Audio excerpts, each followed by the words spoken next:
doon sa pahayag ni Gar na di umano'y ni plano ang pagkakaroon ng anak. Umpisa pa lang sana, December, January. Ikaw mismo sana ang nag-suggest itigil ang love team. Hindi humantong sana sa ganito. Kung hindi pa nabuking, ay hindi ka aamin. Nasukol. Ha? Nasukol ka na. Ito na guys, ang akin lang dito, no? Nagsama-sama ang issue. Sabog. Lahat naman. Pati views ni Kalinga Prab. Ito lang naman ang naging epekto. No? Ang naging epekto, ha? Ng iyong issue. Nailang din si Patrick and ganun din ako talaga. Ang saya titignan. Kaya, kung matapos man or magtuloy ang ating danjoy, depende kay Kalinga, kay Insan kung anong decision niya. Pero syempre, na-respetuhin ko yan. Pati ikaw, decision mo din, di ba? Kaya yun lang, thank you sa elements. Syempre sa sponsors, sa viewers, sa mga lagi ko nakakasama sa live ko at mga nakakausap ko sa page ko. Sobrang thank you po sa inyo. Kaya, pasensya na rin po and sorry po. So ayan po. Hindi naman po ako. Gusto po kayo, mga viewers ko. Welcome po kayo sa aking YouTube channel, Randy Channel. Paki-subscribe, like, and share, comment dito sa aking video upload. Okay? Hayaan nyo muna batiin kayo ng mga umaga, magandang tanghali, magandang gabi sa inyo lahat. Sana po nasa mabuti yung kalagayan at malayo sa karamdaman. Lalong-lalo yung mga FW natin sa abroad. Sana kayo paano mo doon na roon. Sana po nasa mabuti yung kalagayan at malayo sa karamdaman. Okay? So, pwede tayo. Itong upload ko ay patungkol to sa Danjoy Love Team. Sa unang aking upload, nagtatanong ako sa sarili ko na yung Danjoy, buwag na ba? Yung aking unang upload. Ngunit ito, may bago ngayon akong natuklasan, mga viewers ko. At itong mga reactor ng Kalingap na nakapaligid sa Kalingap na ilan ay sila na mismo ang nagpapahiwatig na talagang wala na talaga ang Danjoy. Sabihin, buwag na sila talaga, buwag na. Kasi nga, ang nangyayari, sila na mismo nagkakagatan yung mga reactor. Na hinahangaan ko pa naman mga reactor ito, mga viewers ko. Pero gano'n pa man, kahit mawala man Danjoy, kung totoo man, ay nanatili pa rin yung aking paghanga sa kanila bilang mga reactor ng Kalingap. Okay? So, sa napanood ko kay Bupil Vlog, kinakausap niya kinuha niya si Dan na magsalita na. Kasi nga, nagkakagulo na raw regarding do sa pangyayari na wala nang Danjoy at merong Parang nagtago. girlfriend itong si Dan, si Kalingap Dan, na kailangan niyang panindigan. Kaya naputol yung love team ng Danjoy. Para naman si Joy, hindi masira yung kanyang pag-aaral, yung mindset sa pag-aaral dahil doon sa love team. So, mas minabuti pa ni Dan na magkaroon sila hinto na yung love team nila. Dahil mayroong ang babae, mayroong ang jowa itong si Kalingap Dan. At sabi naman din sa live nasabi rin sa live ni Kuya Brooks. Yung live ni Kuya Brooks, wala siyang mukha roon, yung background lang. Yung background ng pinakita niya. Yung kotse. Kasi siya sila sa Maynila. So, yun. So, yung haka-haka na yon, kapo-viewer, lumalabas na totoo pala na wala na talaga ang Danjoy. Akala ko, mga viewers ko, mga tagahanga, akala ko prank lang. Totoo pala na wala nang Danjoy. What? Paano ngayon yan, di ba? talaga naman, talagang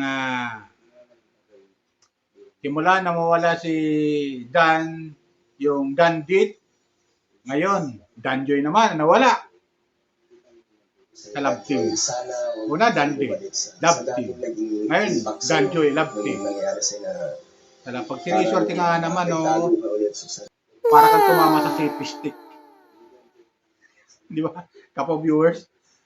Sa ito, kumuha ko ng video clip ni Bupil kasi nga, kinakausap niya si Dan dito sa live niya ni Bupil na magsalita ka. Kasi yung tatay mo si Kuya Brooks ay tatakpang ka. Ano ba talagang totoo? Di ba? Ano ba talaga totoo? Ano ba talaga? Buwala na ba talaga ang Danjoy? O talagang meron ka ba talagang jowa? Kaya ititigil ang Danjoy, ang Danjoy love team?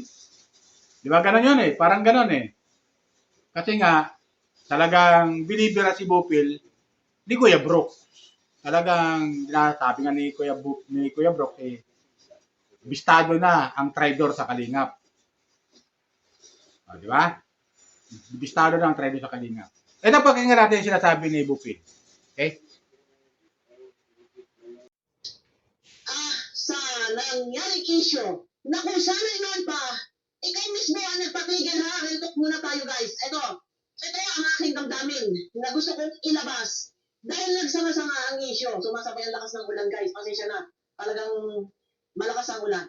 Pero hindi nyo masyado maririnig. Nagsama-sama ang issue.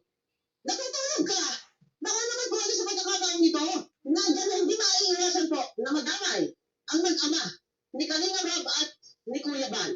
No, hindi pasensya na ako sa comment section, hindi ko matutukan. Wait lang, i-atras ko. Pasensya na ako sa comment section ay hindi ko matutukan ang mga comment. Halo-halo na. Mawalang galang po, baka pwede wag po natin ibas dito si Kalinga Rob at si Kuya Bal. Kung sana, umpisa pa lang na doon sa pahayag ni Gar, na di umano'y ni plano ang pagkakaroon ng anak. Umpisa pa lang sana, December, January, ikaw mismo sana ang nag-suggest itigil ang love team. Hindi humantong sana sa ganito. Kung hindi pa na-booking, ay hindi ka aamin. Nasukol. Nasukol ka na. Ito na guys, ang akin lang dito, no, nagsama-sama ang issue. Sabog. Lahat naman. Pati, Diyos ni Kalinga Prab. Ito lang naman ang naging epekto. No? Ang naging epekto, ng iyong issue. Doon muna tayo. No? Na mismo pati mga defender ng Kalinga, paano namin dito ipaglalaban ang Kalinga? Gustuhin namin ipaglaban ang Kalinga, pero umiintra ang Brooks, ang iyong tatay, na si Kuya Brooks, Kalingap Dan. Hindi na ba? Man lang, mahingo. Tigil na, stop na. No? Ginagalit lalo ang mga reaktor, ginagalit ang taong bayan. Bakit ginagawa ito ni Kuya Brooks? Para mapagtakpan ka, matakpan yung issue para sa iyo. Yan ang katotohanan. So hindi ko nakahabulit pa kung ano-ano pa. Ang akin lang, baka naman pwede. Nagdadamay na si Kalinga Prab at si Kuya Bal, pati Diyos si Kalinga Prab. Ay, bumababa. Tulog ka? Hindi ka? Man lang makikiusap sa pagkakataon ito? Na kung pwede sa aling magmadamay, si Kuya Bal at si Kalinga Prab, nasaan ka? Ito, hinain ko to. Damdamin ko to. Tumasabog sumisiklab, ang putukan sa Iran. Putukan din dito sa Kalinga. Na pati, nang dahil sa issue mo, nagsama-sama, pati ang mga kalaban ng Kalinga, nakisalawsaw, ang mga taga-Amerika. Alam nyo na yun? Amerika, sumali sa gera ng Iran at ng ang mga kalaban na bumabati ko sa Kalinga, eto na, nakisaw-saw na din. Nasaan ka? Baka naman pwede. Makiusap ka naman. Na huwag ibas, huwag idamay, huwag magsakal-sakal ni Kalinga, Brad. Ano na? Pati mismo mga defender ng Kalinga, paano namin ipaglalaban? Ganun, ang tatay mo na si Kuya Brooks, umiintra. Para lang mapagtakpan yung issue. Nagsama-sama, nag-iislis na. Baka meron pang nagkakatulpuhan. Ito lang, hinain ko lang ito. Kalingap Dan, baka pwede. Ipagtanggol mo naman yung Kalingap. Ipagtanggol mo si Kalingap Ram. Sa mga pumasok na. na na-inlove din si Danjoy and ganun din ako talaga. Ang saya titignan. Kaya, ano, kung matapos man or magtuloy ang ating Danjoy, depende kay Kalingap, kay Insan kung ano decision niya. Pero syempre, respetuhin ko yan. Pati ikaw, decision mo din, di ba? Kaya yun lang, thank you sa Aaron Mans. Syempre sa sponsors, sa viewers, sa mga lagi ko nakakasama sa live ko at mga nakakausap ko sa page ko. Sobrang thank you po sa inyo. Kaya, pasensya na rin po. I'm sorry po. Ikaw, Joy, nag-enjoy ka naman sa 11 months natin ng Grab Team. Oo naman, syempre, sobrang masaya ako kasi, yung love team natin. At, masaya pa din ako kahit na may ganito, may issue tayo. Masaya na, syempre masaya na malungkot kasi, ganito, may issue tayo. Nangyayari itong ganito. At marami akong natutunan sa love team natin. Siyempre, nag-matured ako at maraming realization nung nagkaroon ako ng love team. So, yun, di ba? Kung talaga si Bupil Vlog na kinukulit niya talaga na sa live niya na ito si Kalingap na magsalita na kasi nagkakagulo na nga regarding sa Danjoy Love Team. Kung gaano katotoo ba talaga. O, di ba? Magsalita na. Siguro naman, nagsalita na rin si Kalingap Dan sa ganyang mga bagay. Pero ngayon ko lang ito napanood yung Bupil Vlog at sa Kuya Brook. Kapag doon kasi nga, kan tayo, bilang isang viewers, tagahanga ng Kalingap, ng love team ng Kalingap, ay inaalam din natin gaano katotoo ba talaga. Kasi para sa akin kapwa viewers, talagang tagahanga ako ng love team ng Danjoy. Palagi ko pinapanood yan. Upload ni Kalingap Rab, inaabangan ko rin yan. At doon sa comment section, medyo hindi maganda na yung mga comment doon. Tapos sasabihin pa sa comment section, like father, like son. Ano ba yan? Tapos meron pa doon, sa comment section, sabi, karma is real. May mga ganun eh. Tapos may comment section doon, sa comment section, walang Danjoy, and Dandit na wala. Ngayon, mawawala rin yung Danjoy. Talagang karma talaga ay naabot. Tapos meron pa doon, tama lang yan. Na may comment pa doon, na tama lang yan, mahinto na. Kasi mahirap na. Yung love team nila Joy at saka ni Dan, baka magka-developan pa. Mga ganon, di ba? At saka, tama lang yan. May ikaw pa doon na kasi nag-aaral nga si Joy. So, stop muna. At focus sa pag-aaral si Joy. Makapag-aaral man na makapagtapos. So, ito naman kay Kuya Brooks, pakinggan natin. Kumuha ko ng video clip din. Pasok tayo ng mga comment nito at naisa out natin yung mga pangalan nila. Tapos, pagsusunan naman ako. So, yung mga sinusunan ko, yung mga sinasabi ko, ayan po, no? Kung sino ang traitor ng Kalingap. Booking na po. Booking na po. Kaya yung mga sinasabi niya, tapos galit na galit sa kay Kalingap Dan. Sobrang galit. Gusto nang manakit. Tuloy, imbis na si Dan, hindi binabas na gusto na, ibalik na naman. Nakapagsabi lang ng hindi maganda. Pero siyempre, nagsura naman siya. Hindi ibig sabihin na yung ang mga sinasabi ni Kalingap Dan tungkol sa mga ugali nila, parang di sila hindi mapipikon magagalit. Dinadamay nila ang kanyang jowa. Alam naman namin na residadong pamilya yan. Di ba? So, natural lang na nagtatanggol ni Kalingap Dan. So, ibig sabihin ng sinabi niya squatter, yung mga ugali nila, yung mga nagbabas na mga nagsasalita, below the belt, grabe na, hindi na mapigilan ni Kalingap Dan. So, nasabi ni Kalingap Dan, puro na mali, puro na masama. Ngayon, ano ngayon? O, nakarma si Traitor. O, siya pala ang kunyari. Yabal. Yung aircraft, kunyari na pala yun. Pero sa GC nila, doon pala yung mga pangit na mga sinasabi nila. Yan. Ay, grabe naman to si probinsyano. Kamusta ka? Para tayo mong dumaan at pagdalaw o dumalaw sa bahay ni Alinyo, noy. Punta ka, kailangan nandito kami sa Maynila. Kunyari, drama na pala yun. Wala na, booking na. O, dalawa ko lang mukha yan. Sus, sa Kaligap, saka doon sa GC nila. Alam mo sino yung kasama niya sa GC? Sila, yun ang legit talagang ng anti-Kaligap, si Joel Salcido. Tingnan mo nga naman, yan, tama, plastic siya sa Kaligap. Tama ka dyan, na Jimenez, super plastic, no? Legit pa. Ano pa kaya, yan sa, iko-content sa Kalingap. Ako lang naman iko-content niya. Wala naman niwala sa kanya, no? Laura, Sumaliling, shout out. Ayan, sabi niya, shout out sa lahat. Kumusta na po kayo dyan sa Manila, Tatay Brooks? DJ Maricel. Okay naman, ayos naman po, no? Walang problema sa aming biyahe ni Kalingap dahil pagka halimbawa ako tulog, tapos siya naman, natulog na ako, tapos siya nag-drive, sasabihin sa akin pa, ikaw naman, antok na ako, yung mata ko, papikit-pikit. O di, papaking. Hanap ng magandang lugar, nasaan kami magkapalit ng nagabela. Ayun, ako naman, kasi naman tulog. Kaya hindi kami haggard, hindi kami masyadong pagod. Kaya magandang aming style sa pagkamaniho.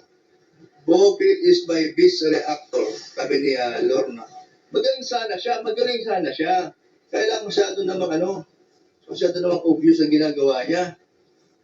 Ba? O, di nalaman tuloy ni Adina. Kaya nga sinabi sa live para maraming makakaalam paano yung ginagawa niya, kung anong pagkatao niya, kung sino siya. Diba?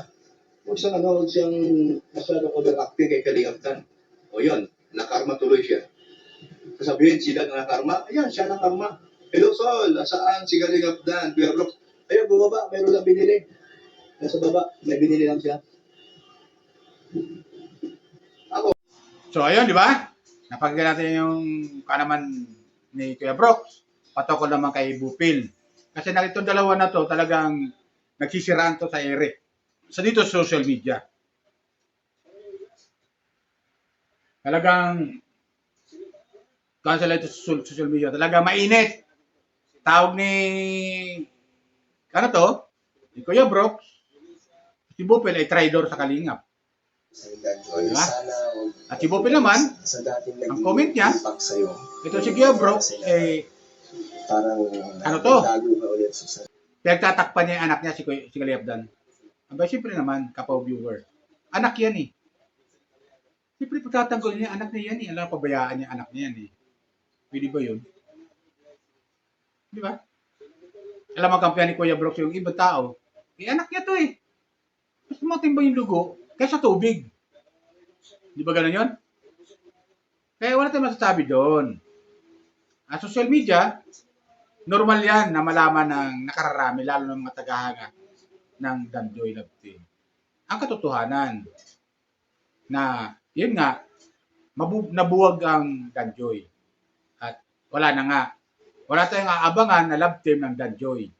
Kung ipapalabas man ni Kalinga Prab na may kasama si Joy at saka si Dan, ay hindi na love team yun. Yun ay part ng grupo lang. Di ba? Part na lang ng kailang team bilang team sa grupo ng Kalinga. Di ba? Ganun yun? At maaaring bigyan si Joy ng bagong kalab team na wala namang jowa, na hindi naman nakaka-apekto sa isipan at damdamin ni Joy. Di ba? Kawawa naman si Joy pag gano'n. Kaya tama lang na bumitaw na rin si Dan sa love team nila ni Joy. So, saludo ako kay Dan, at least bumitaw siya. At di patuloy kasi nga, narinig ko kay Kalingap Dan, bawal i-love team ang may jowa. Kung gaano katotoo yun, dahil aminado naman na si Kalingap Dan ay may jowa. So, bawal nga. Di ba? mayroon na, baka magkadilupan pa. Pero ganun pa man, ay, at least, nahinto na yung love team ng Danjoy para hindi na magkadilupan pa. At makapag-focus naman itong si Joy sa kanyang pag-aaral. Diba? Bilang scholar ng Kalingap. Sa dating naging... So, yun lang sa akin nga po, viewers. Baka may nanonood sa akin na Kalingap, viewers, na hindi pa nakapag-subscribe dito sa aking YouTube channel, ay pinut lang yung notification bell, pakisulat lang po, like and share. Okay? Dito sa aking video upload. Comment ko dito sa video. Sa mga napapanood kong video upload ng Kalingap. Lalo-lalo sa mga love team. Okay? At shout out pala kay Kuya Bal, Ate Idna, Ate Jack, at kay Kalingap Rab. Shout out. Gawin din kay Bupel, shout out sa mga viewers ni Bupel. Shout out din kay Kuya Brooks, shout out sa mga Kalingap Reactor. Shout out sa inyo lahat, mga viewers ng Kalingap. Gawin din sa kay Pugo Bihero, shout out Sir Paul, Pugo Bihero, Daddy Frankie, shout out, Ka-Business, Papa Dins TV, shout out sa inyo. Archie Hilario, Kuya Noli Vlog, mga hinangakong charity vlogger, Daddy Frankie, at si Kate Kram, shout out. Okay? Yan lang po. Bye! Ingat po lagi, pagpalain po tayo ng pumikapan.